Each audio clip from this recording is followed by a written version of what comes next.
Lydia stumbled. Her frail body crashed hard into the glass cabinet. The glass shattered. Jagged shards bit deep into her pale hands. Blood seeped out, dripping onto the expensive rug. She blindly clawed at the air, her breath hitching in pure panic. 3 steps away, Silas sat with his legs crossed in the armchair. The bank manager didn't blink. He lifted his porcelain cup and took a slow sip of hot tea. The corner of his mouth twitched into a smirk. He sat in dead silence, watching the blind girl bleed. The town doctor just shook his head and sighed. Blindness from psychological trauma. There is no cure. He was wrong. The cruel truth behind her dead eyes wasn't born of grief. It was manufactured. The evidence about to be exposed will make the monster pay the ultimate price. Not with mindless violence, but with cold, undeniable proof. Before we step into the darkness with Lydia, let us know in the comments, which country are you watching from, and what time is it there right now? The wind did not howl. It simply cut. It sliced through the thin wool of Edith's sweater like a rusted knife. Sheriff Miller kicked the front door open. The wood splintered against the frame. He didn't look at Edith. Men like him rarely looked at women like her. They only looked at ledgers, at tax debts, at the bottom line. "Time's up, widow," Miller grunted. He tossed a tin pot into the frozen mud. It clattered. A hollow metallic sound that echoed down the dirt road. Next came a threadbare blanket, then a wooden chair with a cracked leg. Edith stood on the porch. Her hands were rough, calloused from years of scrubbing floors that belonged to other people. She did not reach out to stop him. Begging was a currency she had run out of a long time ago. 3 months behind on the county tax, Miller said, finally turning to her. He pulled a brass padlock from his heavy coat pocket. "Property belongs to the bank now. Move along." Edith looked past him. Across the street, the Miller family home stood large and warm. Mrs. Miller was standing on her porch. She was wearing a thick fur shawl. She held a leather-bound Bible pressed against her chest. She had smiled at Edith in church just 3 days ago. Now Mrs. Miller met Edith's gaze, tightened her lips, and went inside. The heavy oak door slammed shut. The deadbolt clicked loudly in the quiet winter air. Pity was cheap. Charity was a myth. Edith stepped off the porch. Her boots hit the frozen earth. The soles were thin, worn down to the smooth leather. The cold seeped up through the bottoms of her feet immediately. She walked to the pile of her belongings in the mud. She did not pick up the chair. She did not take the tin pot. She only reached down and picked up her dead husband's old canvas coat. It was too large for her, stained with axle grease and old dirt. She put it on. She wrapped it tightly around her narrow frame. She buttoned it up to her neck. Sheriff Miller snapped the padlock onto the front door of the shack. The metallic click was final. He walked past her, his heavy boots crunching the frost. He didn't look back. Edith turned her face to the north. The wind was picking up. The sky was a flat, bruised gray. The snow was coming. She began to walk. She did not look back at the house. There was nothing there for her anymore. Memories did not light fires. Nostalgia did not fill an empty stomach. The road out of town was empty. The townspeople stayed inside their warm houses, sitting by their brick hearths, drinking hot coffee. Edith walked past the mercantile, past the livery, past the church with its tall white steeple. Nobody came out. Nobody offered a ride. The town limits faded behind her. The open plains stretched out ahead, a vast white void. The snow started falling, not gentle flakes, small, hard pellets of ice that stung her cheeks like gravel. Edith lowered her head. She pulled the collar of the canvas coat up over her ears. She did not cry. Tears were water. Water froze. Crying would only freeze her eyelashes shut. She needed her eyes open. She needed to see the road. She put one foot in front of the other. The snow deepened. It covered the deep ruts in the old wagon trail. Every step now required lifting her knee high, breaking the crust of the powder. The muscles in her thighs began to burn.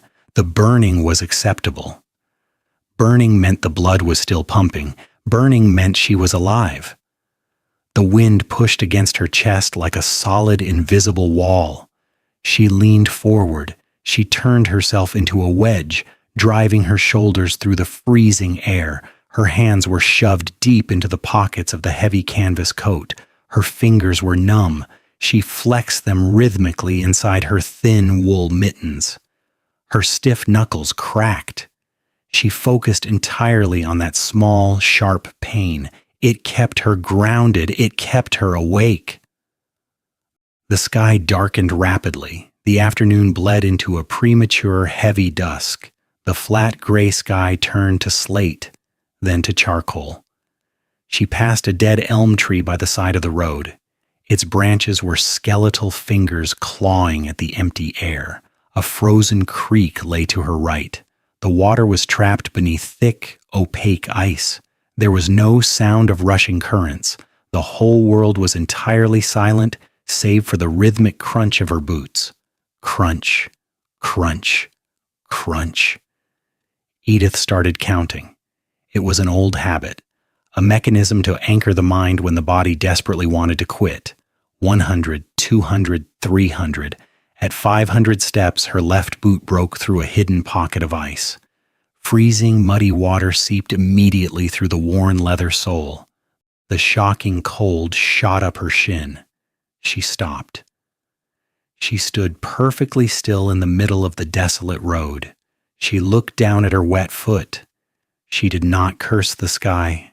She did not sigh. She simply pulled her boot out of the slush, shook off the heavy mud, and took step 501. Hunger gnawed at her stomach, a sharp, twisting cramp. She hadn't eaten since yesterday morning. Just a heel of stale bread and a cup of watered-down coffee. Now, the hunger was a hollow physical ache. She swallowed hard, forcing dry saliva down her scratchy throat. She pulled the heavy belt of the coat tighter around her waist, physically squeezing the empty space in her gut. Night fell completely. The darkness was absolute. There was no moon. Only the faint, eerie glow of the white snow reflecting the distant starlight. She kept walking. It was a simple equation. If she stopped walking, she would freeze. If she sat down under a snowbank to rest, she would sleep. If she slept, she would die. Edith understood simple equations. Labor equaled survival. Stillness equaled death. She thought of the boarding house floors she used to scrub back in her 20s. The harsh lye soap that had permanently cracked the skin on her palms. The brutal weight of the cast iron water buckets. That endless back-breaking labor had trained her for this exact night. Her body was not a fragile vessel. It was a machine built for pure endurance. She didn't need hope to keep moving. She only needed momentum. 800, 900, 1,000. Her breathing grew ragged. White plumes of vapor escaped her chapped lips. They froze almost instantly in the frigid air, dusting her coat collar with white frost. She blinked slowly, feeling the tiny ice crystals pulling at her eyelashes. Her chest ached with every inhale. The air was too cold, too thin, too sharp. Hours passed. Time lost its structure. There was only the freezing dark, the burning in her legs, and the relentless counting. Then, the shadows ahead began to shift. Through the swirling snow, straight lines began to form in the distance. Nature did not make straight lines. Human hands did. A wrought iron gate loomed out of the darkness. It was massive. The iron bars were thick as a man's wrist, forged into sharp spears at the top. There was no welcome sign.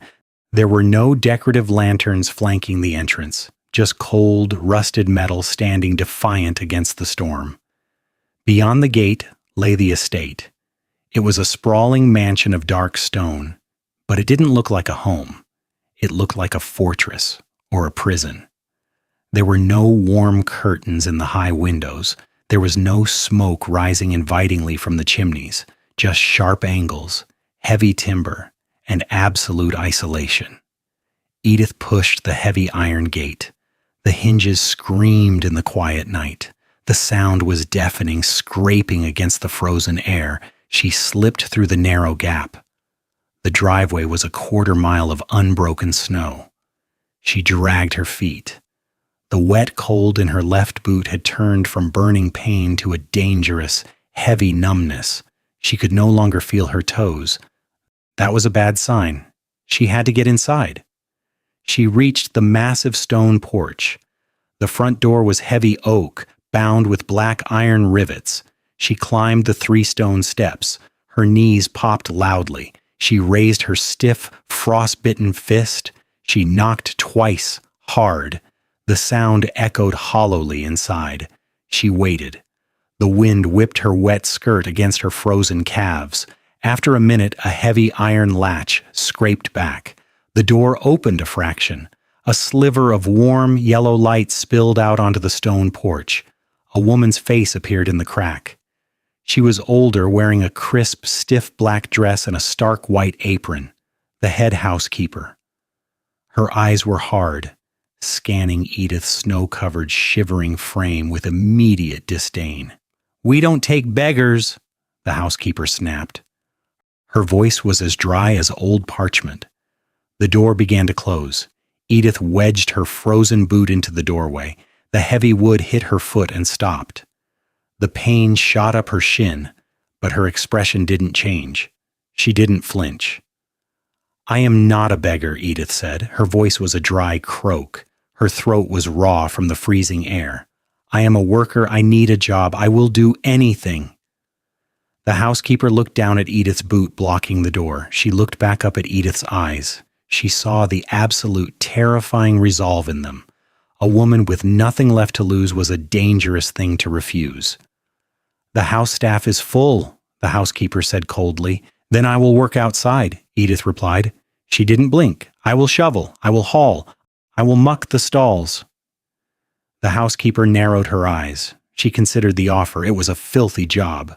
The stable hands had quit 2 days ago because of the cold. The horses were standing in their own filth.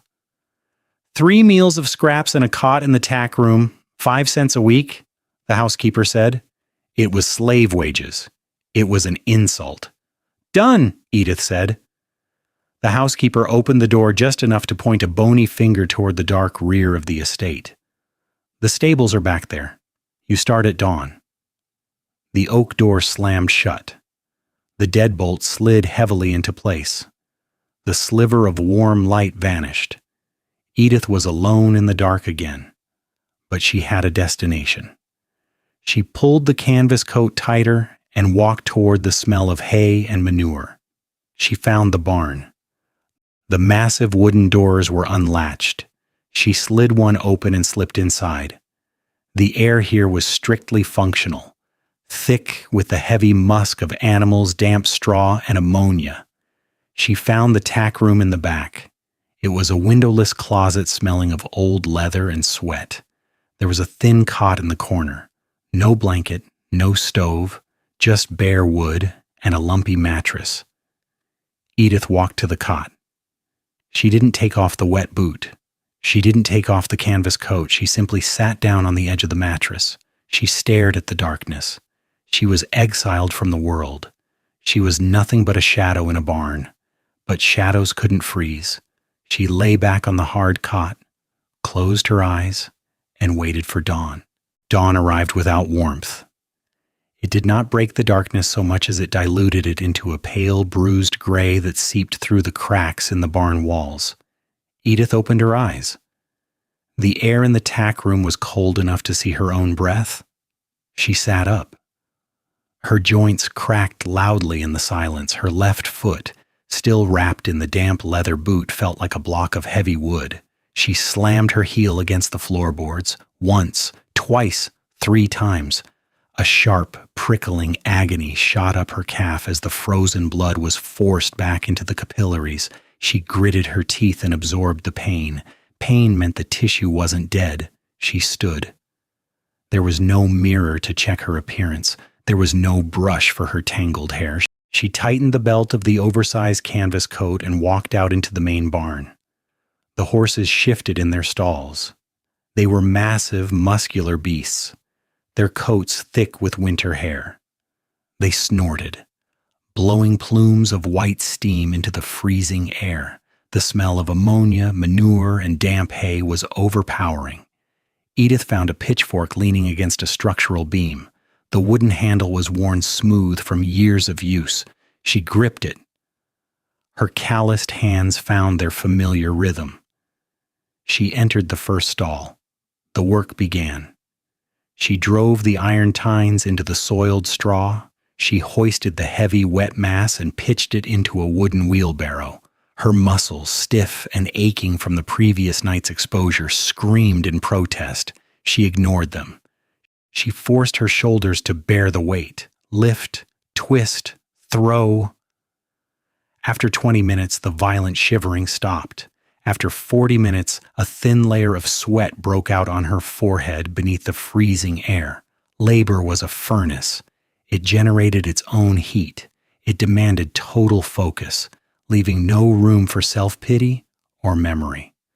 By the time the wheelbarrow was full, the sun had fully risen, casting long, sharp shadows across the frozen mud outside. Footsteps approached. They were not the heavy, dragging steps of a farmhand. They were sharp, rhythmic, and purposeful. Leather heels striking the frozen earth with absolute authority. Edith paused.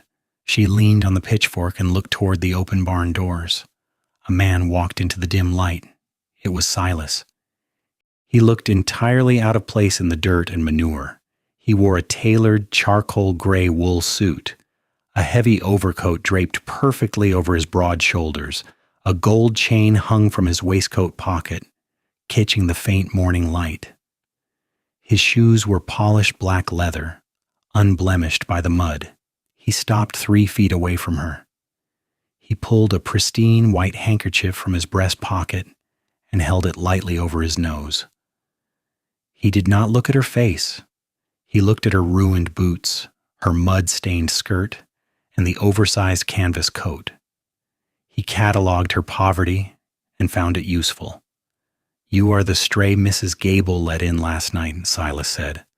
His voice was smooth, cultured, and entirely devoid of warmth. It was the voice of a man who dealt exclusively in numbers and foreclosures. Edith did not speak. She simply stared back at him. Her silence was a heavy, physical thing. Silas lowered the handkerchief a fraction. He reached into his coat pocket and pulled out a dull brass token. He tossed it onto the dirt at her feet. It landed with a dull thud. "That is for the supply shed," Silas said. "You will find salt for the ice and an axe for the wood. You will chop cordwood until the bins behind the kitchen are full. You will clear the paths. You will keep these animals alive." Edith looked down at the brass key in the dirt. She did not bend to pick it up, not while he was watching. "Those are the physical duties," Silas continued, his tone hardening into cold steel. "Now the rules of this estate." He took 1 step closer. The smell of expensive bay rum cologne cut through the barn's ammonia. "You do not enter the main house. You do not speak to the indoor staff unless spoken to, and above all," Silas paused, his dark eyes finally locking onto hers with a predatory sharpness, "you do not look at, approach, or speak to my ward, Miss Lydia.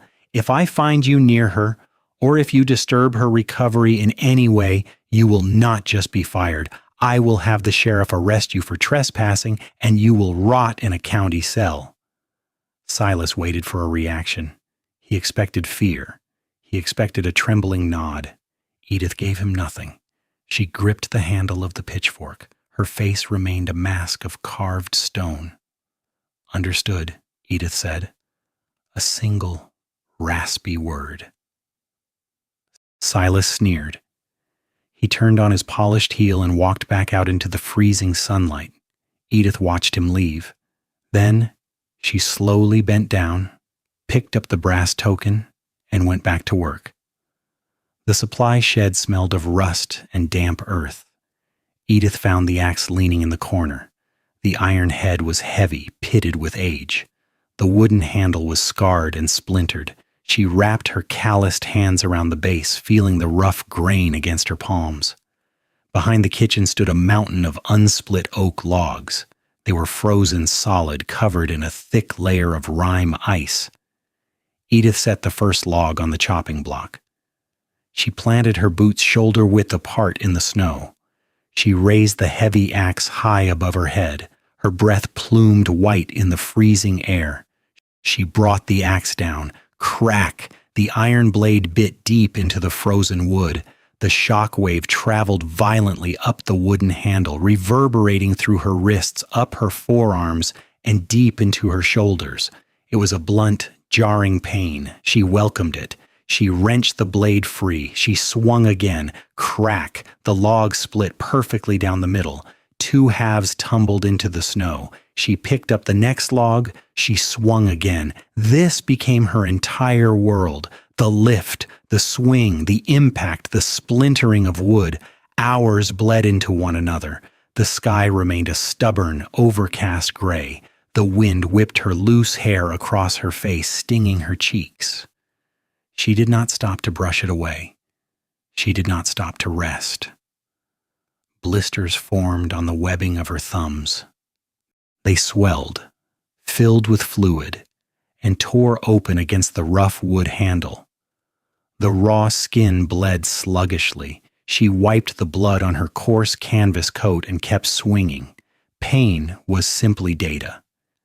It told her the body was functioning. Physical labor was a fortress.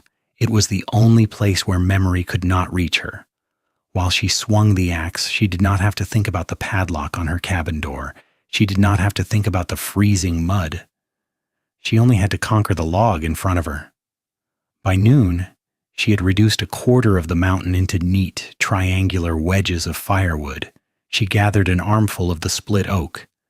The rough bark scraped against her chin as she carried the heavy load toward the bins behind the main kitchen. The stones of the house were massive and cold. Above the wood bins was a large, arched window. The heavy velvet drapes inside were pulled halfway shut, leaving a narrow gap of clear glass. Edith dumped the logs into the bin. The wood clattered loudly. She straightened her aching back and looked up. Behind the glass, sitting in the dim parlor, was the girl, Lydia. She was confined to a heavy wooden wheelchair. A thick, suffocating wool blanket was tucked tightly around her waist. She looked no older than 16, but her posture was that of an exhausted elderly woman. Her skin was terribly pale, almost translucent, like thin parchment held up to a candle. But it was her face that made Edith freeze. Lydia's eyes were wide open, staring straight ahead at the frosted window pane, but they saw absolutely nothing. They were vacant, unblinking pools of milky darkness. The doctor's words echoed in Edith's mind. Blindness. Suddenly, a maid bustled into the parlor behind the girl. The maid carried a brass coal scuttle. She dropped it heavily onto the stone hearth. Clang. The sharp metallic noise pierced the glass. Lydia reacted instantly. She flinched violently, her entire body jerking backward in the chair. Her thin hands flew up, covering her face in a desperate defensive posture. Her shoulders hitched up to her ears. She shrank away from the noise, making herself as small as physically possible. It was not a normal startle. It was a flinch born of absolute ingrained terror. It was the reaction of an animal that expects to be struck. The maid did not apologize. She did not soothe the girl. She simply stoked the fire and walked out, leaving Lydia trembling alone in the vast room. Edith watched the girl's chest heave rapidly. Lydia's blind eyes darted frantically around the unseen room. Her hands slowly lowered, her fingers trembling as she reached out to grip the armrests of her chair. Her knuckles turned stark white. Edith stood perfectly still in the snow. She knew what a beaten spirit looked like. She recognized the shape of that terror. She remembered Silas's cold mandate. Do not look at, approach, or speak to my ward. Edith did not wave. She did not tap on the glass. She lowered her head, turned her back to the window, and walked slowly back to the chopping block. The days collapsed into a flat, brutal loop. Wake in the freezing blackness, muck the stalls, break the ice, chop the wood. The well behind the estate froze solid every night, every dawn. Edith carried a heavy iron crowbar to the stone rim. She drove it downward. The ice cracked. The black water surged up. She lowered the wooden bucket, her raw hands gripping the frozen rope. The icy water splashed against her wool skirt. Within minutes, the fabric froze into stiff, sharp boards that bruised her shins as she walked. She did not complain. There was no one to complain to. Her meals were left on the back stone step by the kitchen maid. A tin plate, scraps of fatty gristle, potato peelings, a heel of stale bread. Edith carried the plate back to the tack room. She sat on the edge of the bare cot. She ate in the dark. She chewed slowly, extracting every ounce of fat, every molecule of energy. Food was not comfort. It was strictly fuel. She became a ghost on the perimeter of the estate, invisible, ignored. But a ghost sees everything. Edith learned the silent rhythms of the house. She learned how to watch without being seen. She stood in the deep shadows of the barn doors. She observed the parlor window. She saw Silas arrive in his carriage. He came 3 times a week. He always brought guests, the town doctor, a visiting judge, a wealthy merchant. Through the glass, Edith watched the pantomime. Silas would stand behind Lydia's wheelchair. He would place a heavy, proprietary hand on the girl's frail shoulder. Lydia would instantly rigidify. Her chin would drop. Silas would shake his head, adopting a mask of profound, tragic burden. The guests would nod in sympathetic sorrow. They saw a benevolent guardian caring for a hopeless invalid. Edith saw a warden displaying his prisoner.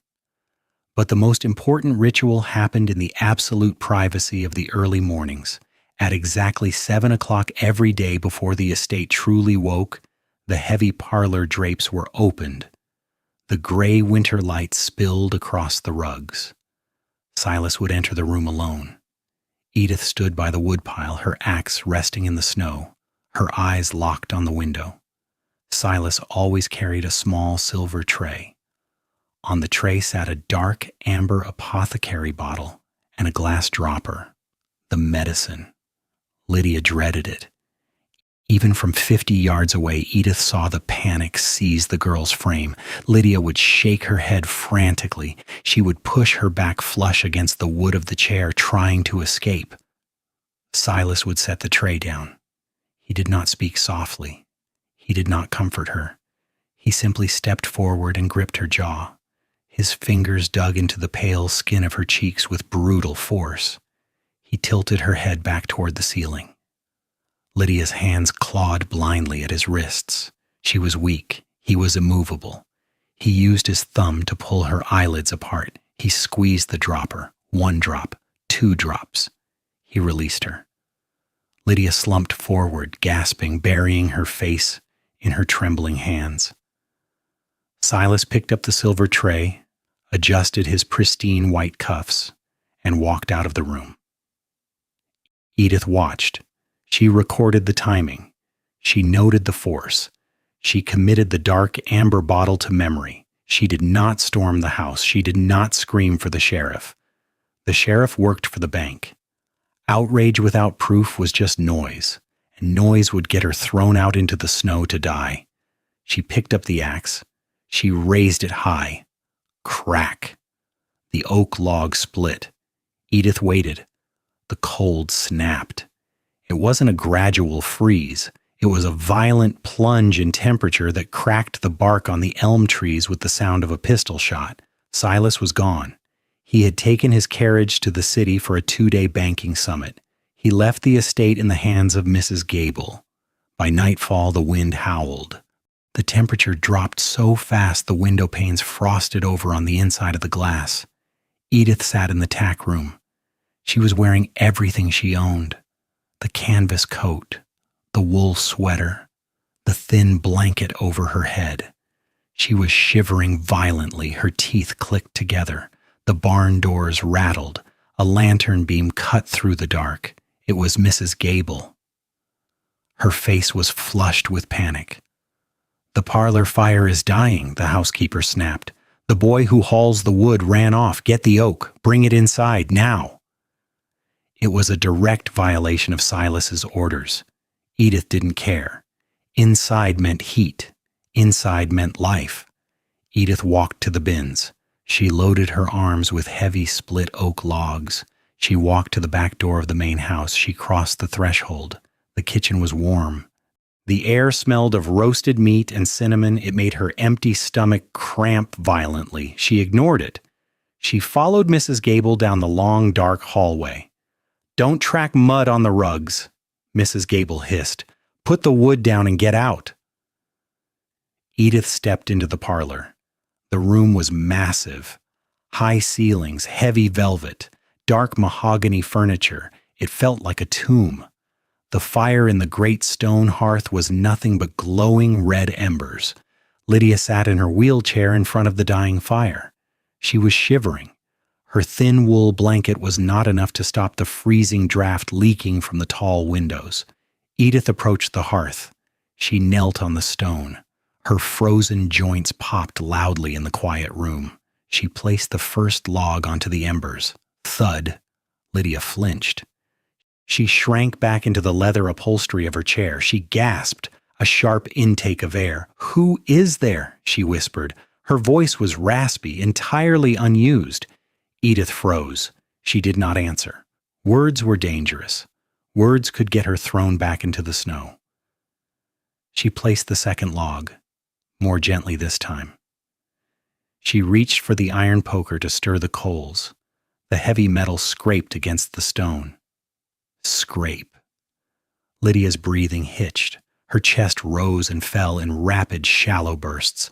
Panic seized her frame. Her unseeing eyes darted wildly. Her pale hands gripped the armrests. Her knuckles turned stark white. She was preparing for a blow. She was preparing for Silas. Edith stopped. She looked at the terrified girl. Edith knew about panic. Panic was a wild horse. You didn't yell at a wild horse, you grounded it. You used the silent language. Edith stayed on her knees. She didn't move toward the girl. She simply sat back on her heels, placing herself at the exact same physical eye level as Lydia. She inhaled, deeply, audibly, through her nose. She exhaled slowly through her mouth. Inhale, a long drawn-out sound in the quiet room. Exhale, a steady stream of air. Lydia's head tilted. She listened to the dark. Edith kept the rhythm, slow, deliberate, a metronome of breath, a physical manifestation of absolute calm. Inhale, hold, exhale. Lydia's shallow gasps faltered.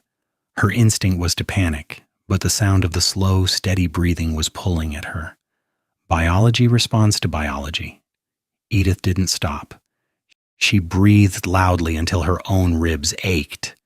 Slowly, incrementally, Lydia's grip on the armrest loosened. Her shoulders dropped a fraction of an inch. Her chest began to match the rhythm of the heavy, steady breathing coming from the woman on the floor. Lydia inhaled deeply. She exhaled. The panic broke. The tension drained from the room. Edith turned back to the fire. She stirred the coals. The dry oak caught. Flames licked up the side of the bark. Warm, golden light flooded the room. Edith stood up. She wiped her soot-stained hands on her canvas coat. She did not say a single word. She turned and walked out of the parlor, leaving the heat behind. But as she reached the heavy doorway, Lydia spoke. "Thank you." A whisper in the firelight. Edith didn't look back. She walked out into the freezing night. But something fundamental had shifted. The barrier was broken. The fire had thawed the frost on the windows, but it could not thaw the heavy, suffocating silence of the estate. The next day, Silas remained absent. The winter storm raged on, burying the county roads under 3 feet of unbroken powder. The indoor house staff, terrified of the cold, retreated deep into the kitchens. They huddled around the cast-iron stoves, drinking hot tea, leaving the grand, drafty front of the house entirely abandoned. Edith chopped the wood. She broke the ice. She hauled the freezing water. But now she lingered. She carried the heavy oak logs into the parlor, not just to stoke the fire, but to observe. She became a silent fixture in the corner of the room. Lydia remained trapped in her leather chair. The girl was a statue carved from pure anxiety, waiting for the next blow to fall. Edith brought in the coal. She dropped the heavy brass scuttle onto the stone hearth. Clang. Lydia flinched, but the movement was less violent than the day before. She tilted her head, her ear turning toward the sound. She recognized the heavy, uneven tread of Edith's frozen boots. She recognized the scent of wood smoke, wet wool, and cold air that followed the widow into the room. Edith knelt by the embers. She didn't speak. She used the iron poker to arrange the logs, moving with slow, deliberate physical purpose. Then, as the flames caught, Edith noticed the anomaly. It was mid-afternoon. The pale gray light from the blizzard filtered weakly through the frosted glass of the parlor windows. Lydia sat facing the light. The thick wool blanket was draped over her lap. Edith watched the girl's hands.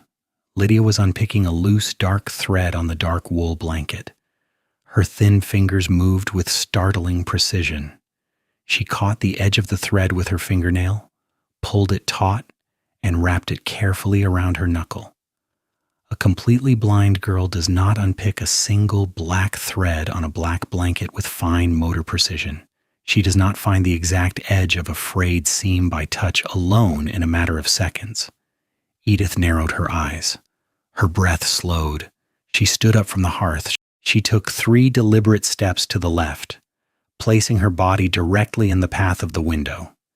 She cast a long, solid shadow straight over Lydia's lap, blocking the pale light. Lydia immediately stopped picking the thread. Her head jerked up. Her vacant eyes stared forward into the room.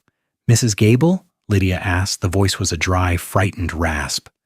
Edith did not answer. She stood perfectly still. Then she took a single slow step to the right.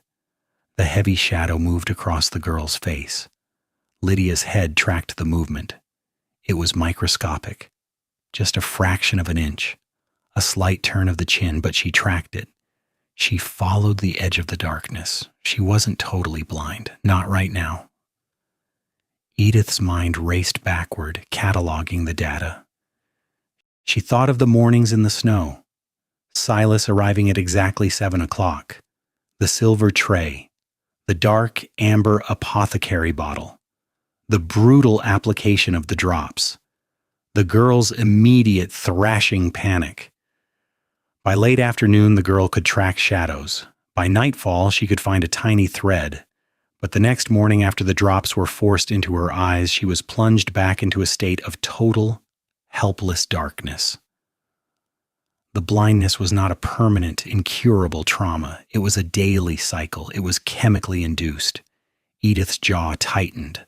The muscles in her neck corded like steel wires. She stepped closer, ignoring Silas's strict rules. She looked deeply into the girl's eyes. In the dim parlor light, Lydia's pupils were massive, dilated so far they swallowed the entire iris. They were black, bottomless pits. Belladonna. Deadly nightshade. Edith remembered the old, desperate women in the city boarding houses. They would talk about the dangerous vanity drops wealthy socialites used to make their eyes look larger and more striking. Drops that severely blurred vision. In high concentrated doses, belladonna would paralyze the pupil entirely, flooding the optic nerve with blinding light and causing temporary, terrifying loss of sight. Silas wasn't treating a disease, he was administering a poison. He was blinding her day by day, hour by hour, to ensure she could never read the ledgers, never see the documents, never sign her own name with purpose. Edith stepped out of the shadow. She knelt back down by the fire. The flames roared, but her blood ran ice cold. She needed proof. An observation was just a thought. A moving shadow was not a legal document. If she walked up to the town judge with a wild theory, she would be locked in a lunatic asylum before sunset, and Silas would have permanent, undisputed control of the estate and the girl's life. She needed the amber bottle. The heavy oak door of the parlor clicked open behind her. Mrs. Gable stepped in, her sharp eyes darting immediately between Edith and the trembling girl. "What are you doing lingering, you filthy creature?" the housekeeper snapped, her voice like a cracking whip. "The wood is in the fire. Get out of this house and get back to the barn where you belong." Edith stood up slowly. She wiped her soot-stained palms on her canvas coat. She did not lower her gaze. She looked straight through the housekeeper, her expression unreadable, carved from stone. She picked up the empty canvas wood carrier. She walked past Mrs. Gable, out the heavy back door, and back into the freezing wind. The arrangement had fundamentally changed. The rules were shattered. Edith was no longer just surviving the winter. She was hunting. Edith returned to the tack room. The air inside the barn was freezing, thick with the smell of damp straw and horse sweat. But the bone-deep cold that had plagued her for weeks no longer registered. The dull, hollow ache of mere survival was gone. It had been replaced by a sharp, burning clarity. She sat on the edge of the bare cot. She did not lie down. She stared at the frost clinging to the wooden walls in the dark. Silas would return from the city in 2 days. That was her window. The next morning the labor continued. She mucked the stalls. She broke the ice. She chopped the wood.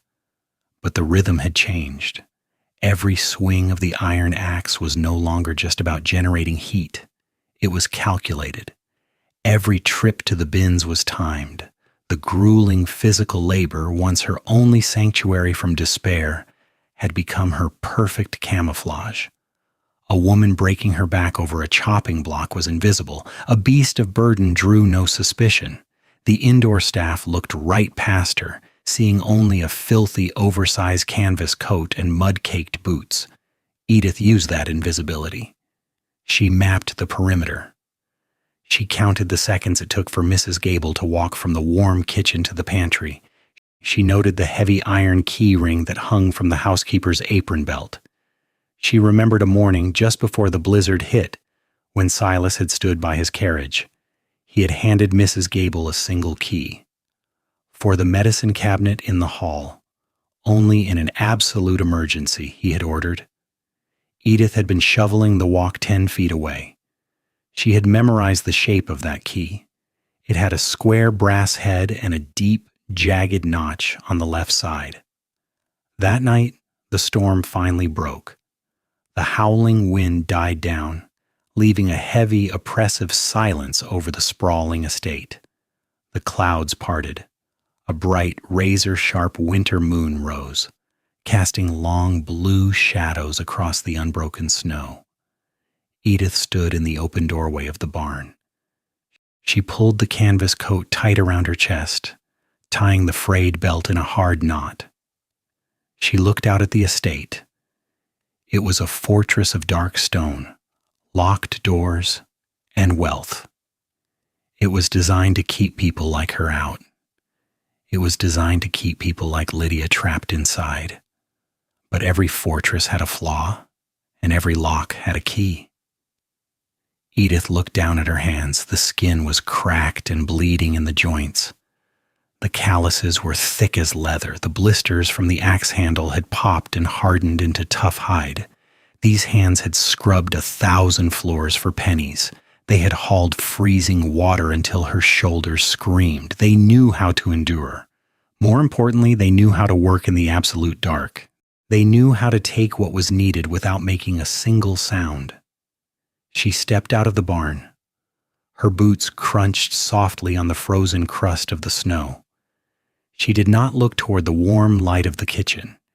She looked up toward the high, dark windows of the main house. The forced arrangement was officially over. The silent war had begun. Midnight.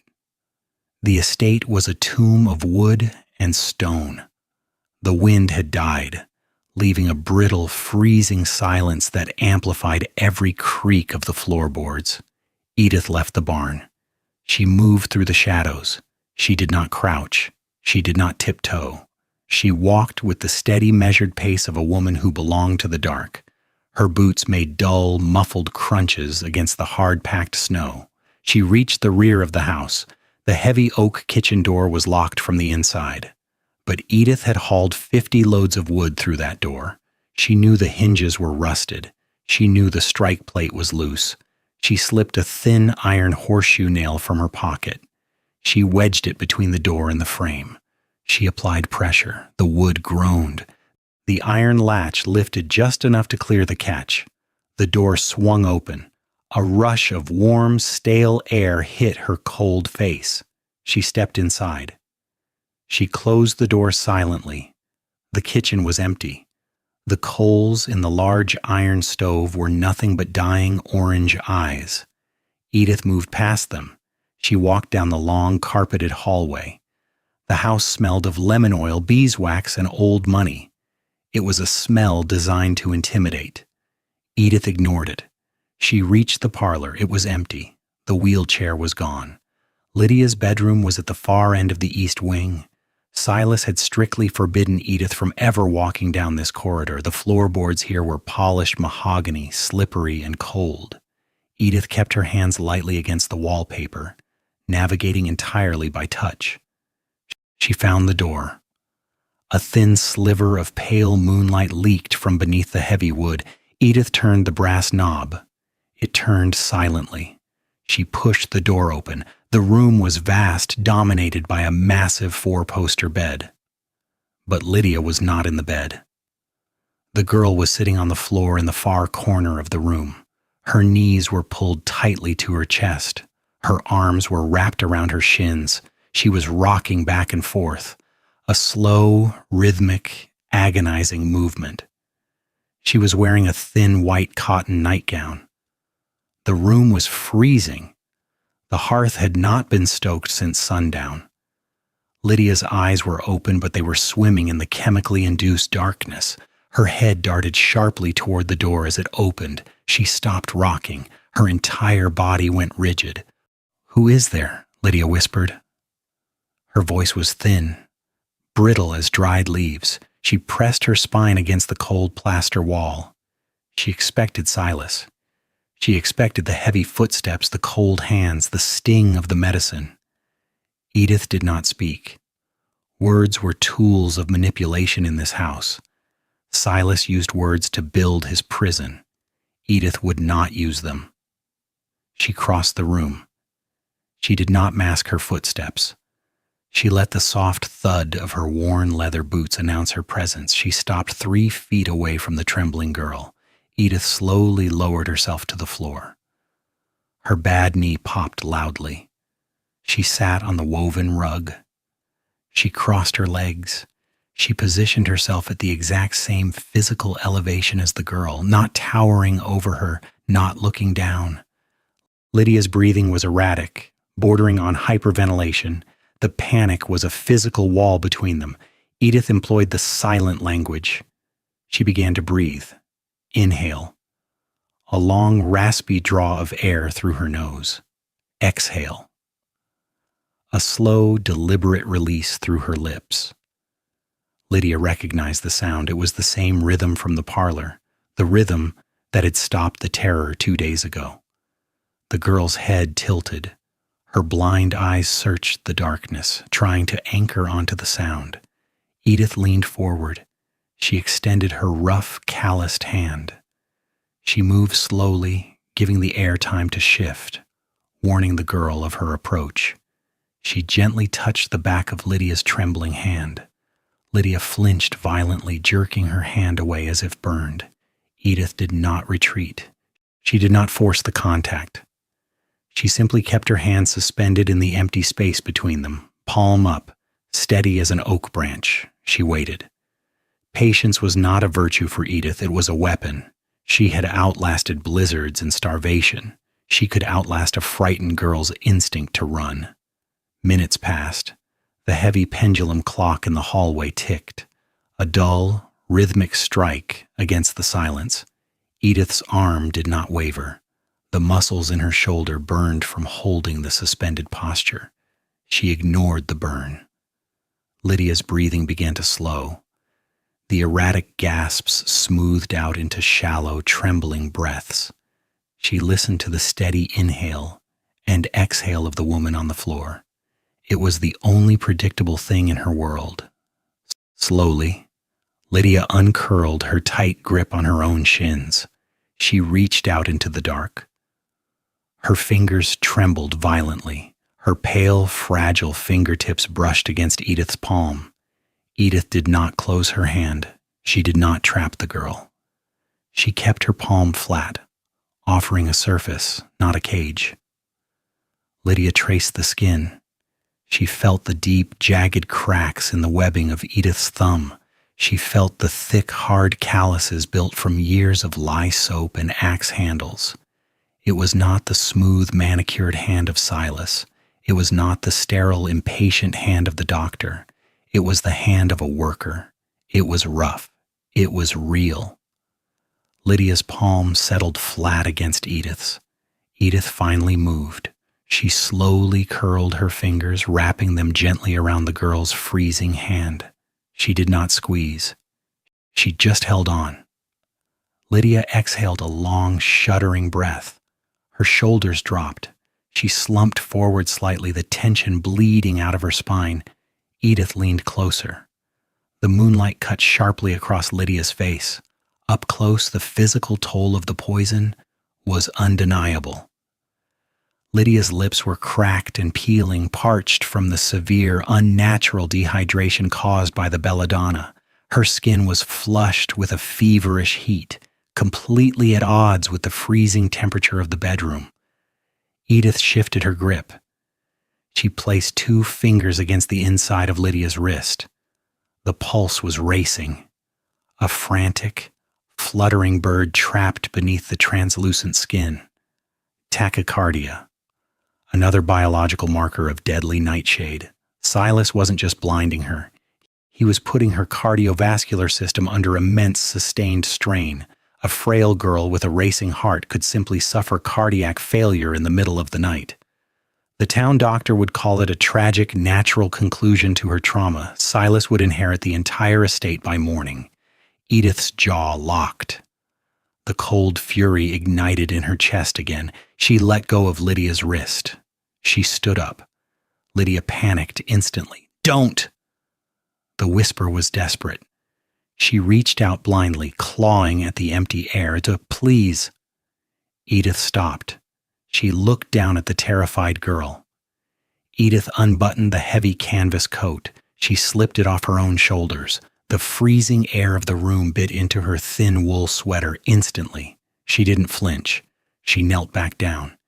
She draped the heavy, oversized coat over Lydia's shivering shoulders. She pulled the thick lapels together, burying the girl in the rough fabric.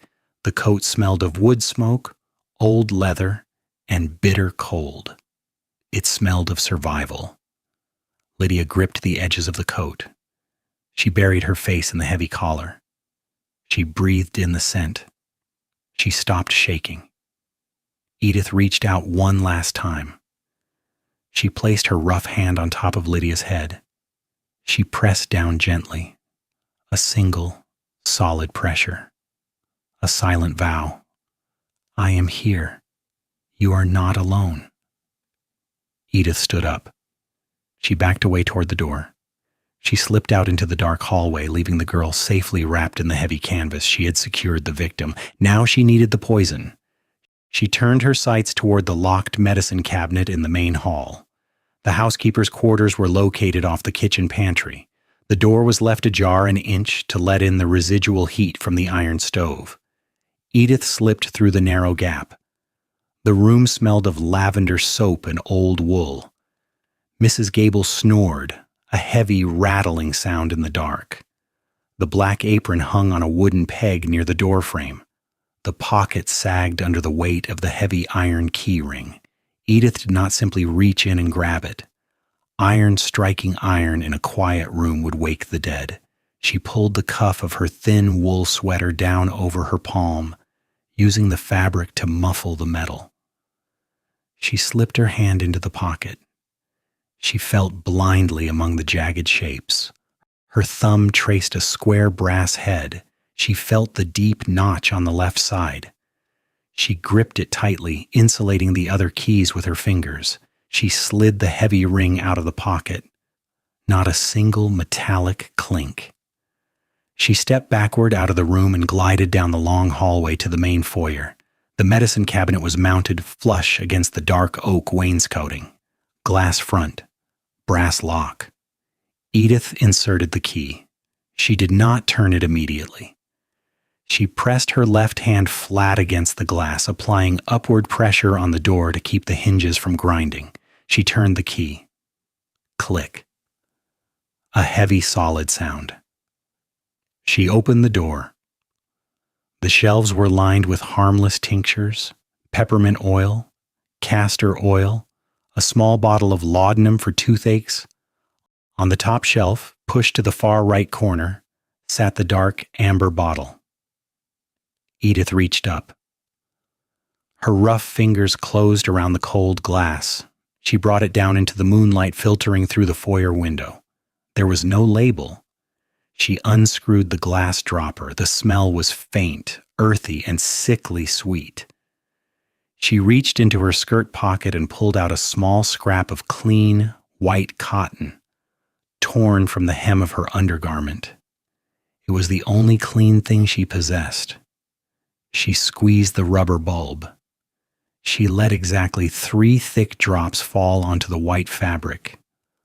The liquid soaked in instantly, blooming into a yellowish-brown stain. She screwed the dropper back in. She wiped the bottom of the bottle on her skirt to ensure no residue was left. She placed it back on the top shelf exactly where she had found it. She closed the cabinet, locked it. She retraced her steps, down the hallway, into the servants' quarters. She muffled the iron ring and slid it back into the apron pocket. Mrs. Gable shifted on the mattress, murmuring in her sleep, but did not wake. Edith slipped out the back door of the kitchen. She pulled it tight until the loose latch caught the frame. She stood in the snow. She had the evidence. The stained cotton was tucked deep in her inner pocket, resting warmly against her ribs, but a stained rag in the hands of a filthy stable hand meant nothing. Silas was a prominent banker. The judge would laugh her out of the county. She needed a professional witness. She needed the town pharmacist to analyze the chemical. She needed his signature on a piece of paper. Town was 5 miles away. The snow was knee-deep. It was 2 a.m. She had to make the round trip before dawn to muck the stalls, or her absence would trigger an alarm. And she no longer had her heavy canvas coat. She only wore a threadbare wool sweater over her cotton dress. Edith looked toward the dark tree line. The wind began to pick up, biting violently through her thin clothes. She lowered her head. She stepped into the deep snow. She began to walk. The cold did not bite. It swallowed. Without the heavy canvas coat, the wind cut straight through her thin wool sweater and cotton dress. The air was a solid, freezing mass pressing against her chest. She forced her knees high, breaking the icy crust of the snow. 1 step, 2 steps. She began to count. The first mile was agony. Her teeth shattered together so violently her jaw locked. Her hands, shoved deep into her armpits for warmth, lost all feeling. The second mile brought the dangerous phase. The violent shivering stopped. Her body was rerouting the blood, abandoning her extremities to protect her vital organs. A heavy, seductive lethargy crept into her mind. The snowbank looked soft. A 5-minute rest seemed logical. She bit her own tongue. Hard. The metallic taste of warm blood flooded her mouth. The sharp pain shocked her nervous system back awake. She kept moving. By the time she reached the town limits, she was not walking. She was dragging herself forward by sheer mechanical will. The town was completely dark. She navigated the narrow alleys. She reached the apothecary shop. It was a narrow brick building. A small wooden sign hung above the door, rattling in the wind. She didn't knock with her knuckles. They were too numb. She leaned her shoulder against the heavy wood and slammed her entire body weight into the door. Thud. She waited. She hit it again. A light flickered in the second-story window. Heavy footsteps descended the wooden stairs inside. The iron bolt slid back. Mr. Higgins stood in the doorway. He was in his 60s, wrapped in a thick flannel robe, holding a kerosene lamp. He raised the glass. The yellow light hit Edith's face. Her lips were blue. Her eyelashes were frozen solid with white frost. She looked like a corpse dredged from an icy river. "Good God, woman," Higgins breathed. "You'll freeze to death. Get inside." She stepped over the threshold. She didn't move toward the iron stove in the corner. She stood perfectly still in the center of the shop, dripping melting snow onto the floorboards. Higgins set the lamp on the counter. "I'll fetch a blanket and tea." "No," Edith said. Her voice was a cracked, hollow whisper. She reached into her skirt pocket. Her fingers were stiff, clumsy as blocks of wood. She pulled out the small scrap of stained white cotton. She placed it flat on the glass counter. Next to it, she placed 3 dull copper pennies, her entire week's wage from the stable. "Analyze the stain," she croaked. Higgins frowned. He looked at the pennies. He looked at the frozen woman. He recognized her. She was the widow Sheriff Miller had thrown out. He reached for the cotton. "What is it?" he asked. "You tell me," she said. Higgins sighed. He took the cloth and walked to his heavy wooden workbench in the back. He lit a second lamp. He pulled down a small glass vial of testing reagent and a magnifying loupe. Edith stood in the center of the room. She did not sit. If she sat, her muscles would seize, and she would not be able to get back up for the return journey. 10 minutes passed. The shop was dead silent except for the clinking of Higgins's glass vials. Then Higgins stopped. He slowly lowered his loupe. He turned around. His face was entirely pale. The annoyance was gone, replaced by profound professional shock. "Where did you get this?" he asked. His voice was hushed.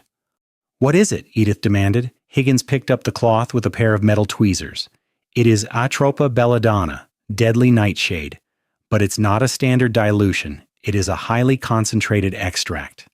The dosage on this cloth," he swallowed hard, "a few drops of this in a person's eyes would cause massive pupillary dilation, total cycloplegia, paralysis of the focusing muscle. They would be entirely blind within minutes. Is it permanent? No, it wears off in a few days if stopped, but prolonged daily use at this concentration." Higgins shook his head. "It would cause severe tachycardia, dangerous fevers, and acute delirium. Eventually the heart would simply give out. It is a lethal poison being disguised as a tincture." Edith's eyes remained hard. The data was confirmed. The weapon was identified. "Write it down," she said. Higgins blinked. "What?" "Write the analysis on your official paper. Stamp it with your apothecary seal. Sign your name." Higgins hesitated. "I can't just... I don't know who this is for. This is a criminal matter." "Write it." Edith stepped forward. Her presence filled the small shop. It was the presence of a woman who had walked through hell and would not be denied. "Or I will die on your floor and you will have to explain to the sheriff why you let it happen." Higgins stared at her for a long moment. He saw the terrifying resolve in her hollow eyes. He walked to his wooden desk. His hands shook as he dipped a steel pen into the dark inkwell. The scratching of the nib against the thick parchment was loud in the quiet shop. He wrote down the chemical name, Atropa belladonna. He wrote down the extreme concentration. He listed the physical symptoms of the poison, cycloplegia, tachycardia, delirium. He lit a red wax candle. He let a pool of wax drip onto the bottom right corner of the page. He pressed his heavy brass apothecary seal into the hot wax. He signed his name with a sharp, definitive flourish. He blew on the ink to dry it. He handed the paper across the counter. Edith took it. She folded the thick parchment. Once. Twice. She did not put it in her skirt pocket where the melting snow would soak the paper and ruin the ink. She unbuttoned the top of her wool sweater. She slid the folded document inside, placing it flat against her bare skin, right over her heart. The heat of her core would keep the paper dry. She turned to leave.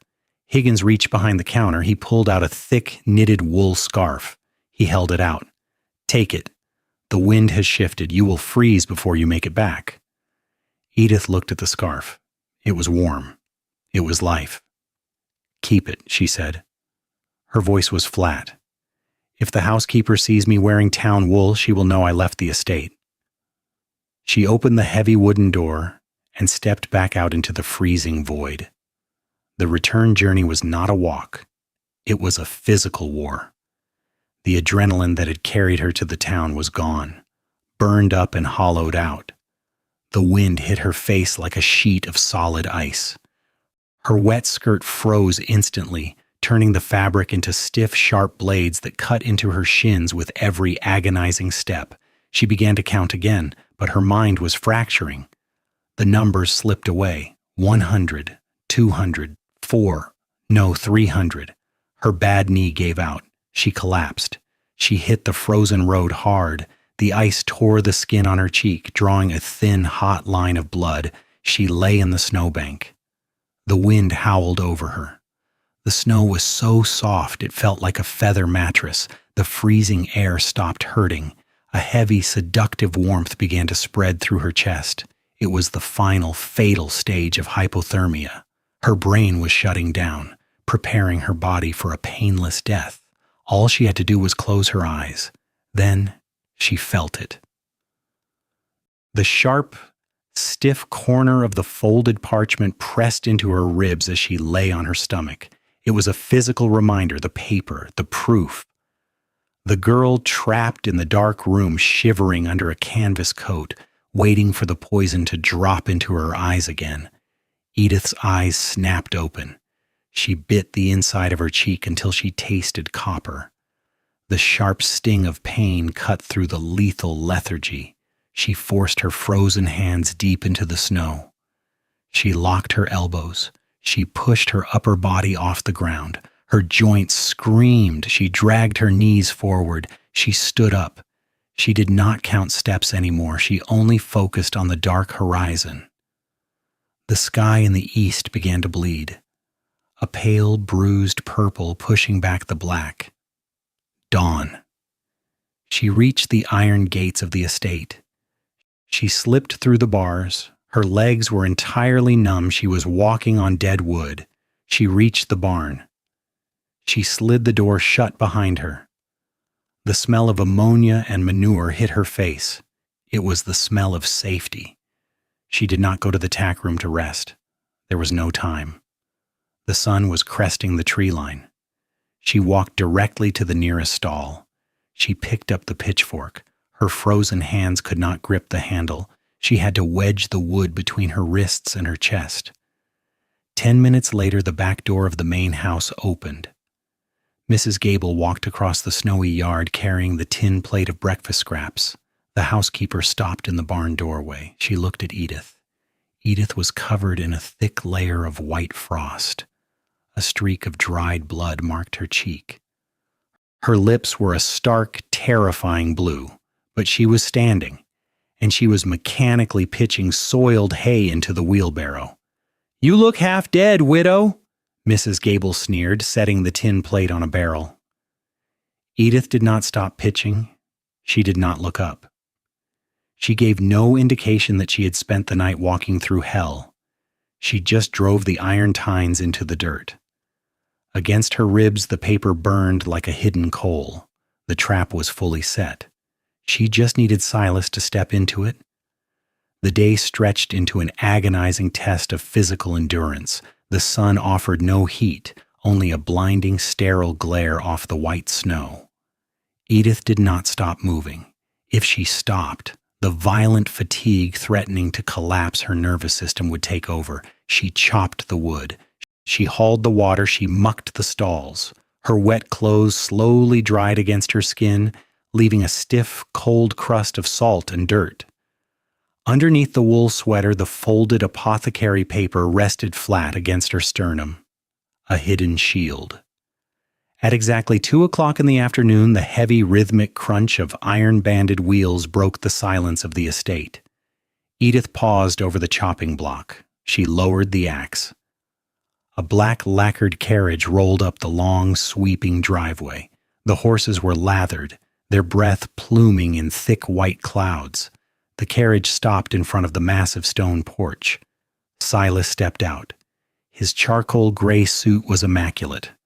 He did not look tired from the journey. He looked energized. He looked like a man about to close a highly profitable deal. He turned and offered his hand to the second passenger.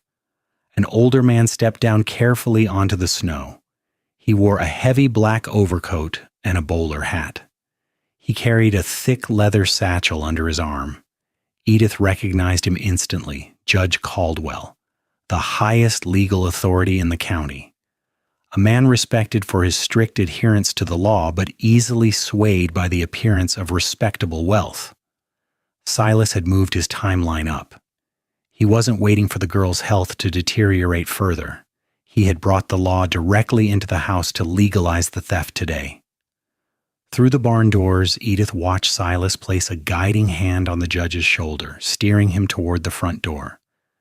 Silas spoke in low, somber tones. He was already spinning the narrative. "The girl is slipping away, Your Honor. Her mind is fractured. We must secure the estate's finances to afford her permanent care in an asylum." Mrs. Gable opened the heavy oak door before they even knocked. She curtsied low, her face a mask of subservient panic. The men stepped inside, the door slammed shut, echoing across the frozen yard. The stage was set.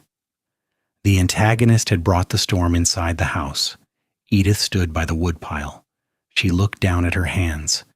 They were trembling, not from the freezing temperature, but from the massive adrenaline spike flooding her exhausted veins. She took a deep, raspy breath. She drove the head of the heavy iron axe straight down into the chopping block. The blade bit deep, embedding itself into the wood. She left it there. Her physical chores were finished.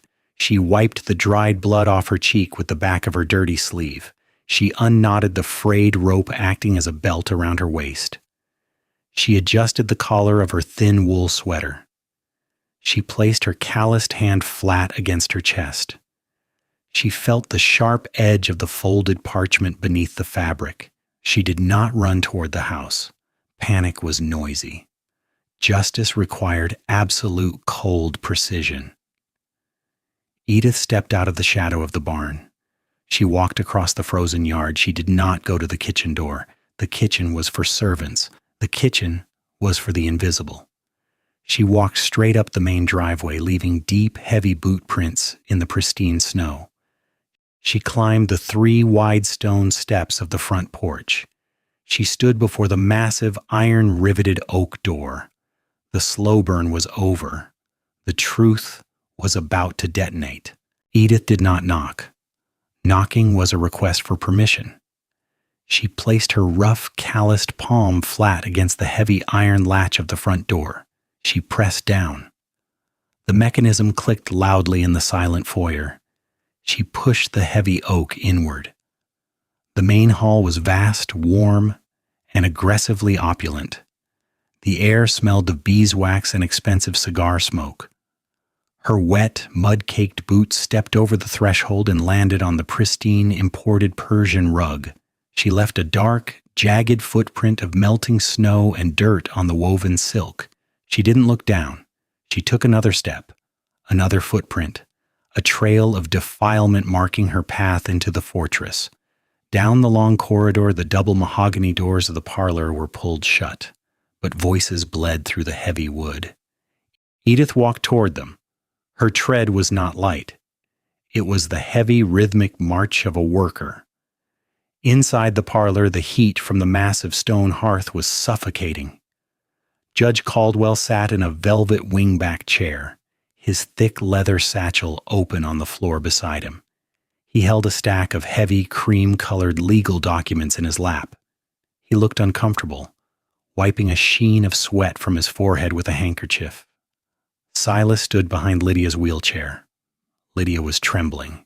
She was wearing a fine, dark silk dress today, a costume forced upon her by Mrs. Gable for the occasion. She looked like a fragile porcelain doll placed too close to a fire. Her milky, dilated eyes stared blankly forward. The belladonna drops had been administered that morning. She was entirely trapped in the dark. "It is a profound tragedy, Your Honor," Silas said. His voice was thick with manufactured sorrow.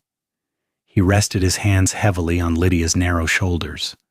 The girl's spine locked rigid under his touch.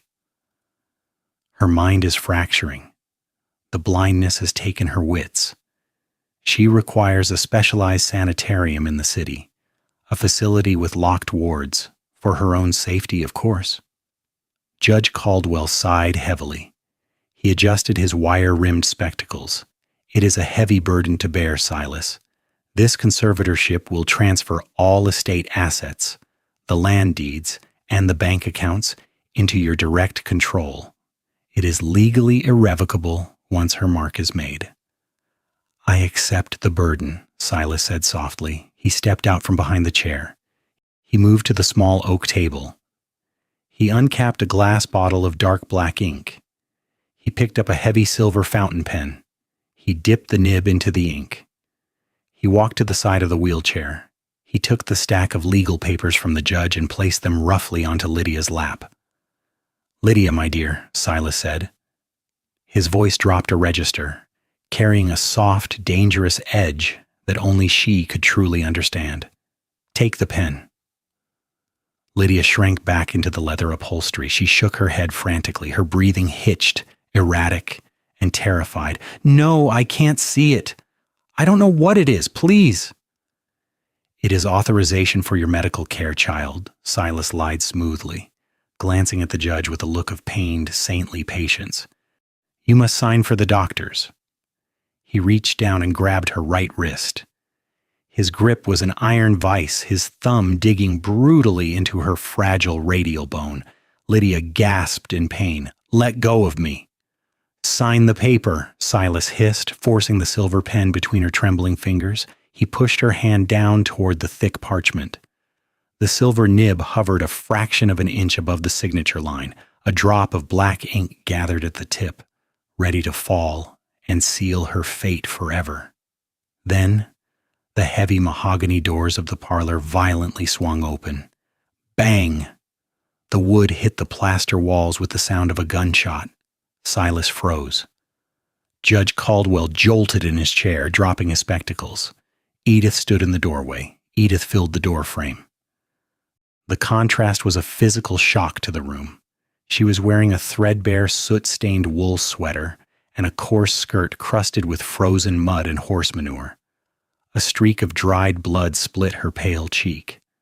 Her hands hung loosely at her sides, raw, calloused, and bleeding at the knuckles. She looked like a creature dragged from the frozen earth. Silas stared at her. For 3 seconds, his polished mask of aristocratic control slipped, revealing the raw, violent fury boiling underneath. He released Lydia's wrist. The girl gasped, pulling her hand to her chest, the silver pen clattering loudly onto the polished floorboards. "What is the meaning of this?" Judge Caldwell sputtered, scrambling to retrieve his spectacles from the rug. He clutched his leather satchel defensively to his chest. "Who is this woman?" "She is nobody, Your Honor," Silas hissed. His voice trembled with a lethal, barely contained rage. He took a step toward the doorway. "She is a stray. A filthy beggar I allowed to muck out the stalls out of the goodness of my heart. Silas pointed a perfectly manicured finger directly at Edith's face. "Get out," Silas commanded. It was not a request. It was the crack of a master's whip. "You have tracked filth into this house. You have interrupted a legal proceeding. I will have the sheriff drag you to the county jail by your hair. Get out!" Edith did not blink. She did not flinch at his raised voice. Men like Silas used volume to compensate for fear. Edith had nothing left to fear. She stepped fully into the parlor. Her heavy, frozen boot left another dark, muddy stain on the priceless Persian rug. Silas's face flushed a deep, dangerous crimson. He looked toward the hallway. "Mrs. Gable, get the groundskeeper. Fetch the hunting dogs." Edith kept walking. Slow, deliberate. The heavy, unyielding tread of a worker who had a job to finish. "I said halt!" Silas roared. He moved to intercept her, placing his broad shoulders between Edith and the wheelchair. He towered over her, radiating hostility. He looked down at her battered face with absolute, visceral disgust. "You are nothing but dirt, widow. You belong in the mud. Take one more step, and I will physically throw you through that window." Edith stopped. She was exactly 1 foot away from him. She had to tilt her head up slightly to meet his eyes. The room held its breath. Judge Caldwell stood frozen by the hearth. Lydia sat rigid in her leather chair, her sightless eyes wide, tracking the heavy breathing of the confrontation. Edith did not raise her hand to strike him. She did not shout back. She simply looked at Silas. Her eyes were flat, cold, and entirely devoid of intimidation. They were the eyes of a woman who had already died 1,000 deaths in the snow. A threat of violence meant nothing to a ghost. Edith did not address Silas. He was an obstacle, nothing more. A man who built his power on paper and intimidation. She shifted her gaze over his tailored shoulder. She looked directly at Judge Caldwell. "She is not insane," Edith said. Her voice was not a shout. It was a low, gravelly rasp, the voice of a woman who had swallowed a winter storm. Her mind is perfectly sound. Judge Caldwell blinked, clutching his leather satchel tighter. He looked nervously between the furious banker and the battered widow. "See here, woman." "And she is not blind," Edith continued, cutting through the judge's protest with the weight of absolute certainty. Silas let out a sharp, derisive bark of laughter. It was a hollow, desperate sound. "You have lost your wits, widow. The cold has frozen your brain.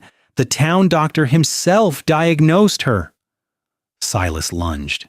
He reached out, his heavy hand closing around Edith's upper arm. His grip was brutal, his manicured fingers digging fiercely into her bruised muscles, intending to physically drag her backward out of the parlor. Edith did not fight him. She did not flail or pull away. She simply stopped speaking.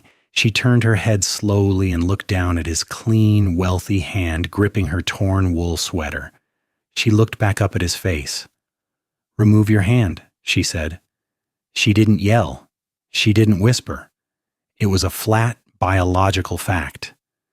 The absolute dead calm in her voice made Silas hesitate. For a fraction of a second, the banker saw the abyss in her eyes. He saw the 5 miles of frozen road. He saw the heavy iron axe embedded in the chopping block. He saw a woman who could not be broken by force because she was already forged in it. Silas slowly opened his fingers. He let go, stepping back as if he had touched a hot stove. Edith stepped around him. She walked toward the center of the room. She stood squarely between Lydia's wheelchair and Judge Caldwell. "The town doctor is a fool," Edith said, keeping her eyes locked on the judge. "He looks at the girl, but he does not look at the silver tray. He does not look at the dark amber bottle." Behind her, Lydia gasped. The girl leaned forward in her wheelchair, her sightless eyes wide, Her trembling hands gripped the armrests with sudden, desperate strength. "The drops," Lydia whispered, her voice cracking. "The morning drops, they burn!" "Delirium!" Silas shouted. The polished mask was entirely gone now. His face was pale, slick with a sudden cold sweat. "The girl is hallucinating, and this filthy stray is feeding her madness. I will not have my ward subjected to this. Judge, I demand you sign the conservatorship order now. We are wasting time." Silas grabbed the silver pen from the floor. He slammed it onto the oak table. Edith did not look at the pen. She reached up to the collar of her sweater. Her frozen, bleeding fingers worked the top button. She reached inside her coarse clothing against her bare skin and pulled out the folded sheet of thick parchment. The paper was pristine. It was perfectly dry.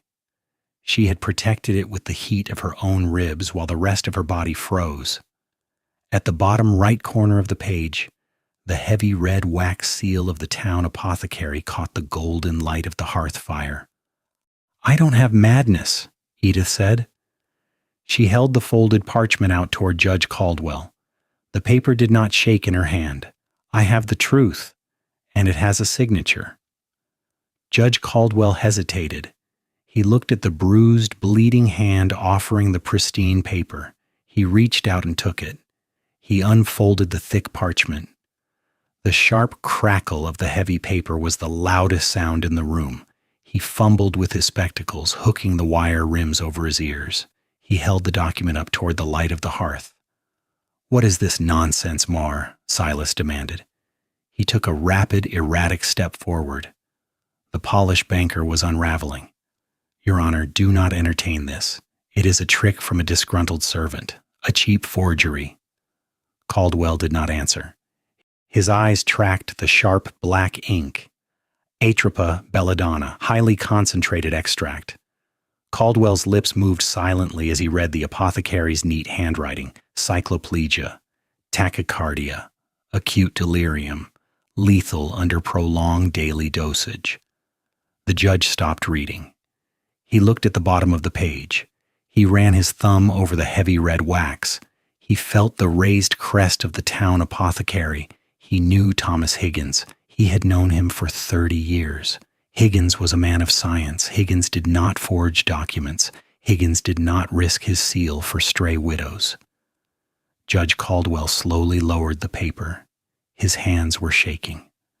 Not from the winter draft, from a profound, sickening realization. He turned his head. He looked at Lydia, really looked at her. He saw the flushed, feverish skin of her cheeks. He saw the frantic, racing pulse beating visibly against the thin skin at the base of her throat. He looked closely at her eyes. He saw the massive, bottomless black pupils that completely swallowed her irises. "My God," Caldwell whispered. The words tasted like ash in his mouth. He had almost signed away a girl's life to her torturer. Silas heard the whisper. He saw the horror dawn on the judge's face. The legal authority in the room was no longer his ally. The trap had closed. "Give me that," Silas snarled. He lunged past Edith, his manicured hands clawing desperately for the parchment in the judge's grasp. He needed to destroy the paper. Without the paper, it was just the word of a filthy stable hand. Edith did not let him reach it. She stepped sideways, dropping her center of gravity. She drove her shoulder hard into Silas's chest. It was not a punch. It was the blunt, heavy, unstoppable force of a worker moving a stubborn draft horse. Silas gasped as the air was forced from his lungs. He stumbled backward, his polished leather shoes slipping uselessly on the expensive Persian rug. He crashed violently into the small oak table. The heavy glass inkwell tipped over.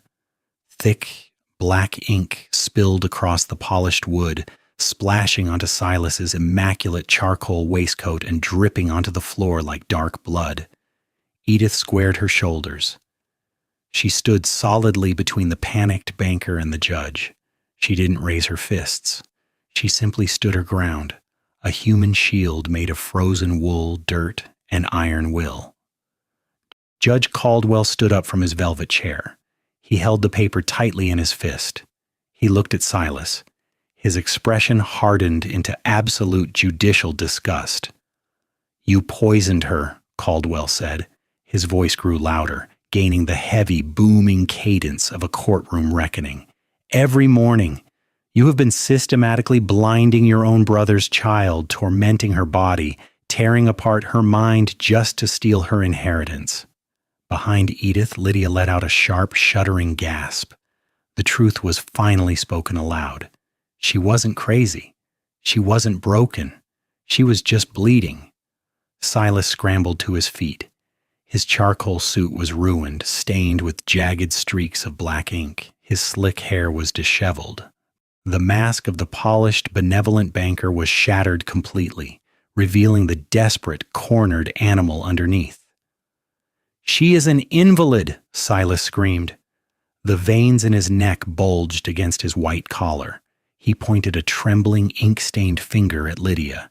"She is a weak, useless child. She cannot manage this estate.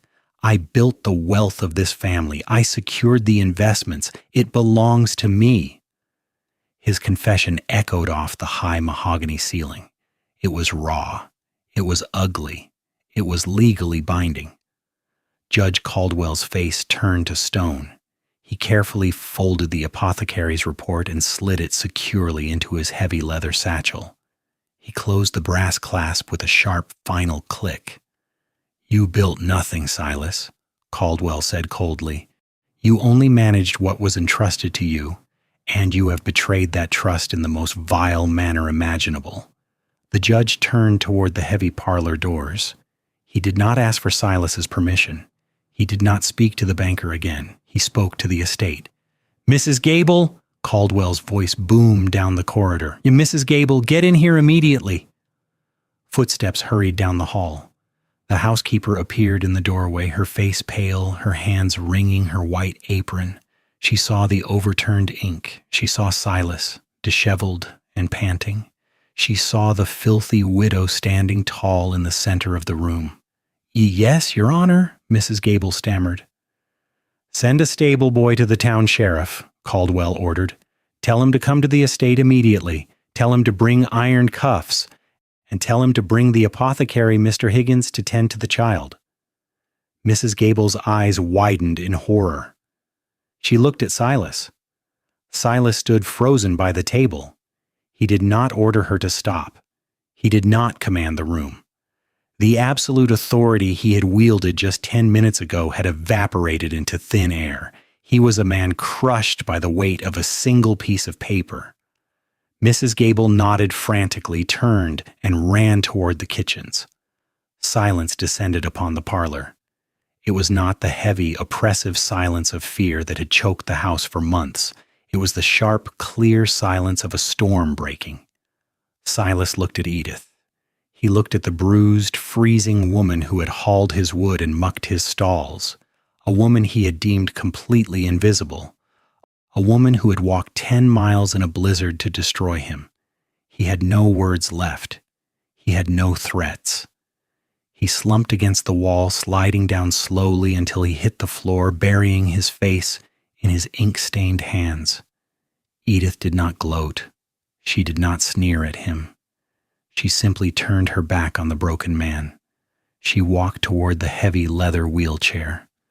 Lydia was still clutching the armrests, her chest heaving, listening to the destruction of her tormentor. Edith stopped in front of the chair. She knelt on the ruined Persian rug. Her bad knee popped again, but she didn't feel it. The adrenaline was finally beginning to recede, leaving a profound, hollow exhaustion in its wake. She did not use words. She reached out with her rough, dirt-stained hands. She gently took Lydia's trembling fingers. She pressed her thumbs lightly against the girl's racing pulse, feeling the frantic, fluttering heartbeat. Edith began to breathe. Inhale, long and deep. Exhale, slow and steady. The silent language. Lydia's sightless eyes filled with tears. The tears spilled over, tracking down her flushed cheeks, washing away the fever heat of the poison. The girl let go of the armrests. She leaned forward in the wheelchair. She slid off the leather seat, dropping down onto the floor beside the widow. Lydia wrapped her arms tightly around Edith's neck. She buried her face into the rough, frozen wool of the widow's sweater, inhaling the smell of smoke, cold air, and absolute safety. Edith wrapped her arms around the girl. She held her tight. The forced arrangement was over. They waited in the silence. It was the heavy, suspended quiet that follows a lightning strike. Silas did not move from his spot on the floor. The ink dried on his hands, sinking into the creases of his skin like permanent dirt.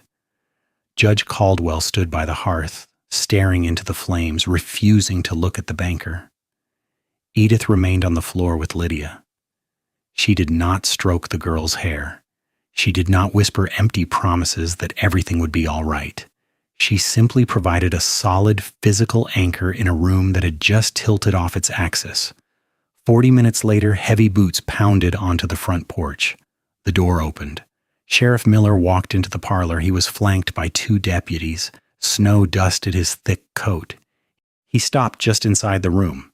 He took in the overturned inkwell. He saw Judge Caldwell's grim face. He saw the wealthy bank manager sitting on the floor like a beaten dog. Then, Miller looked at the woman sitting on the Persian rug. He recognized the oversized canvas coat. He recognized the bruised, weather-beaten face.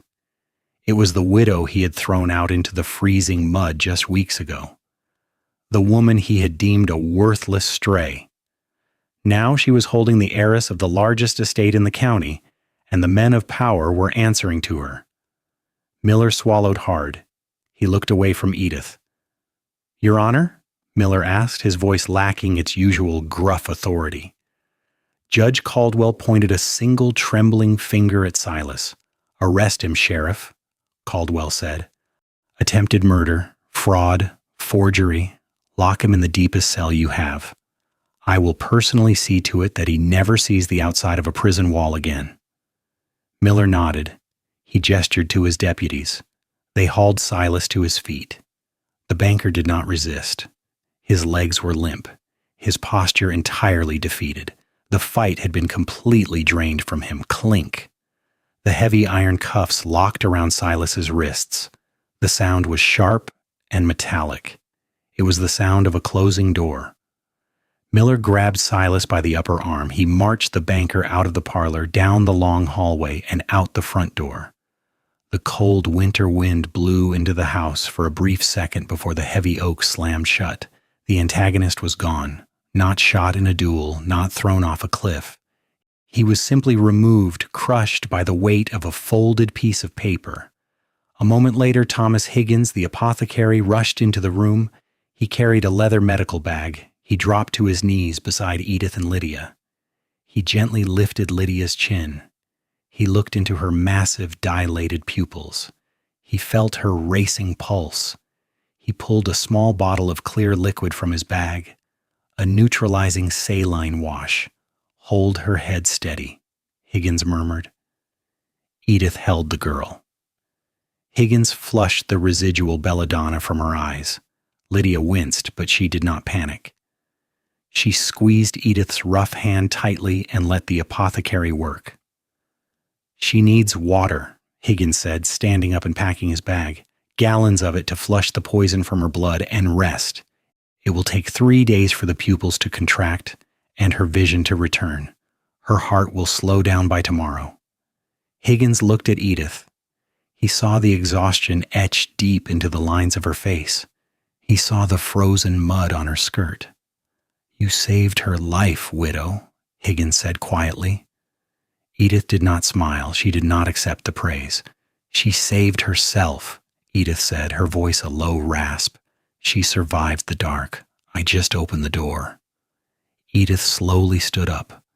Her bad knee protested violently. The adrenaline was entirely gone. She was just a tired woman in dirty clothes. She turned and began to walk toward the back of the house, toward the kitchen, toward the door leading out to the freezing barn. "Where are you going?" Lydia called out, her sightless eyes tracking the heavy sound of Edith's boots. Panic laced the girl's voice again. Edith stopped. She looked back over her shoulder. "To muck the stalls," Edith said. "The horses need feeding."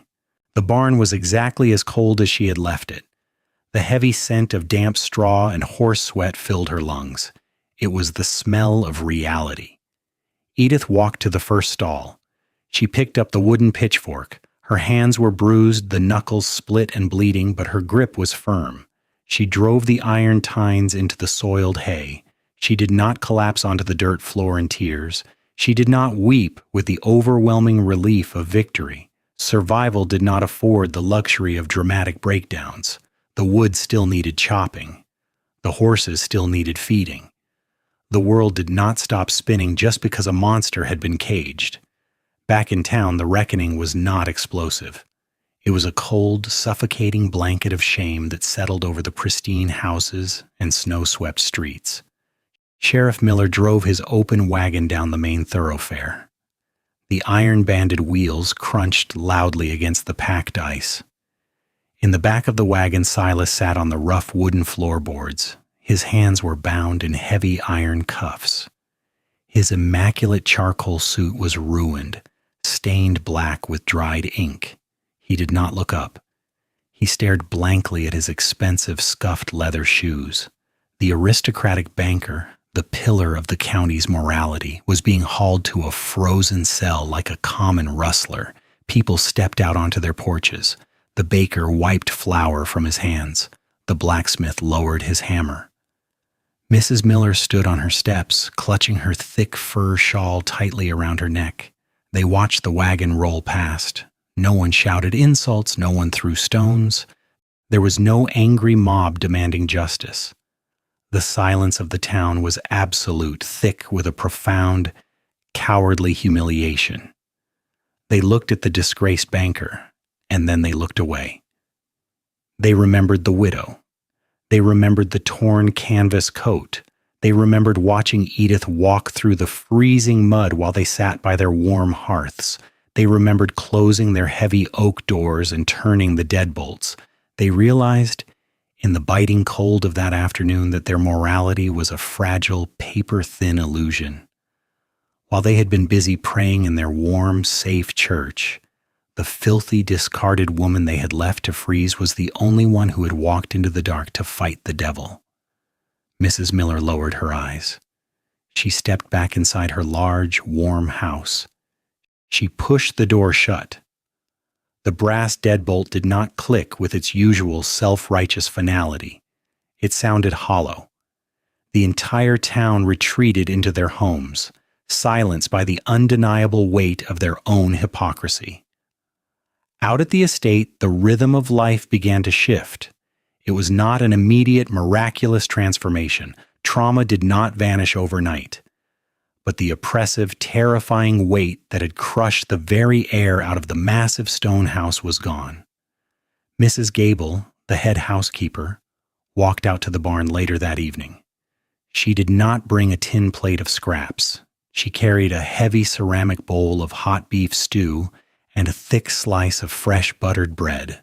She stood in the doorway watching Edith chop the evening wood. "The judge has appointed a temporary legal guardian from the city until the girl comes of age," Mrs. Gable said stiffly. She did not make eye contact. Her tone was no longer sharp with disdain, but careful. "He has ordered that you are to be paid a full indoor staff wage, and you are to have a room in the east wing." Edith brought the axe down. The log split. She looked at the housekeeper.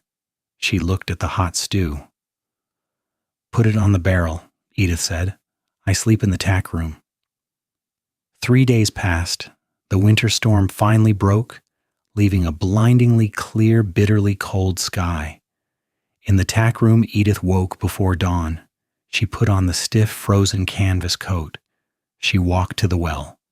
She broke the ice. She hauled the water. She did not move into the east wing.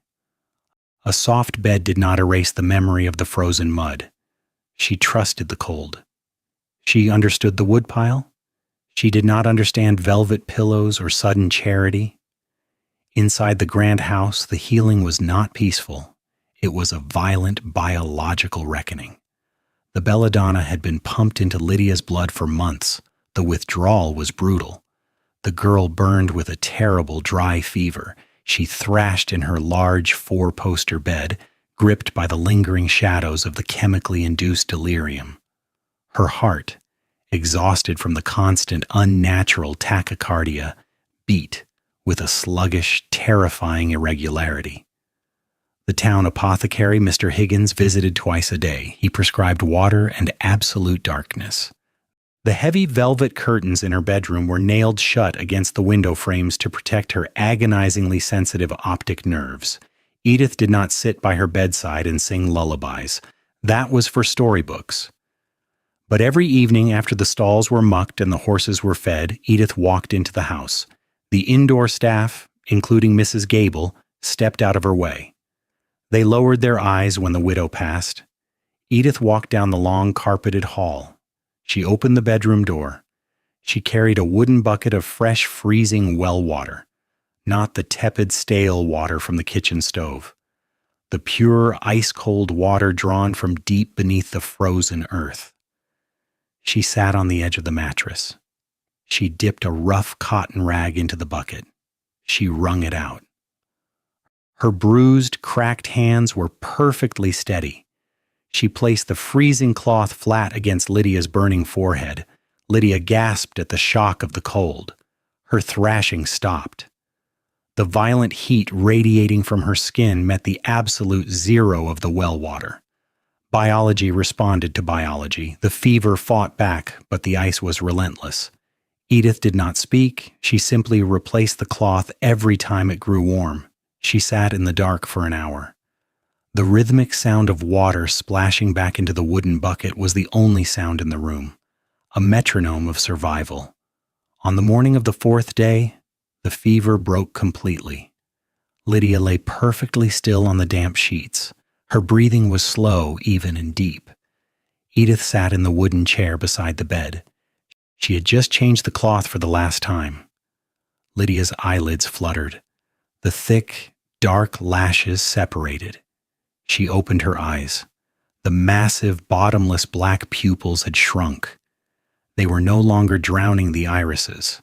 They were normal, reacting naturally to the ambient light leaking from beneath the heavy bedroom door.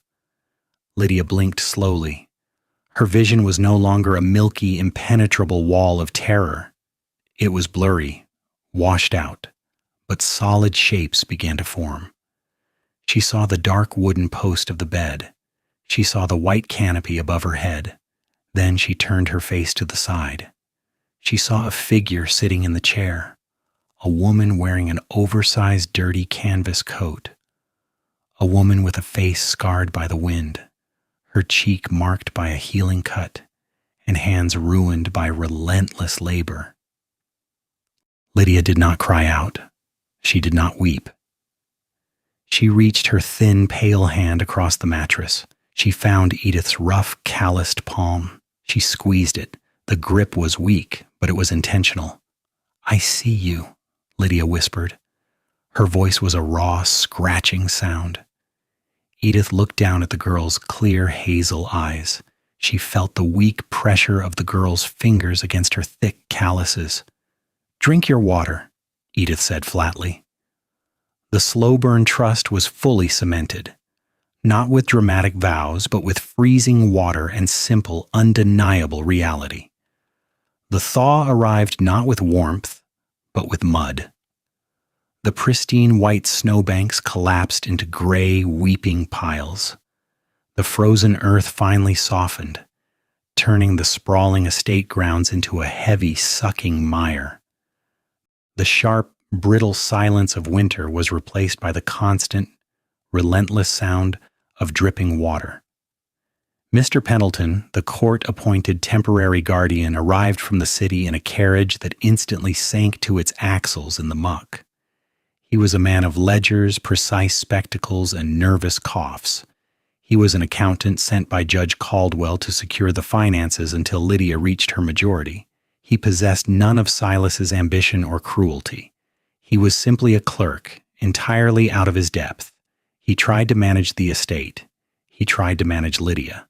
"You must rest, Miss Lydia," Pendleton fretted one afternoon, hovering anxiously by the parlor door. "The trauma, the fragility of your constitution after such a terrible ordeal." Lydia sat by the hearth. She was not in the leather wheelchair. The chair had been pushed into the dark, unused corner of the hallway on her first day out of bed, left to gather dust. She sat in a heavy, straight-backed wooden chair. The fever had burned away the last remnants of her terrified childhood. The frail, flinching victim who had shrunk from the sound of a falling coal was dead. Lydia looked at Pendleton with clear, sharp hazel eyes. Her vision had returned completely. "I am resting, Mr. Pendleton," Lydia said smoothly. Her voice no longer held that dry, desperate rasp. It was a calm, authoritative instrument. "You may return to the accounts." Pendleton blinked, thoroughly dismissed, and scurried back to the study. Outside, through the parlor window, the heavy, rhythmic thwack of an iron axe echoed across the muddy yard. Edith had not changed her routine. She still woke in the damp chill of the tack room. She still mucked the heavy draft horse stalls. She still split the oak. The massive, oversized canvas coat was gone, replaced by a clean, heavy wool jacket Mrs. Gable had left silently on a barrel, but the labor remained the same. Pendleton found this arrangement highly improper. "We are paying you a full indoor staff wage," Pendleton told Edith later that day. He stood a safe 10 feet away from the chopping block, carefully protecting his polished city boots from the mud. "You are to take a room in the East Wing. It is highly unseemly for a woman of your position to continue sleeping with the livestock." Edith paused. She rested the heavy iron head of the axe on the chopping block. She leaned her calloused hands on the splintered wooden handle. She looked at the clerk. She saw right through his stiff linen collar and his nervous, blinking eyes. He was a man who lived entirely by rules written on paper. Edith lived by the dirt under her fingernails. "I sleep where I sleep," Edith said flatly. She raised the axe again.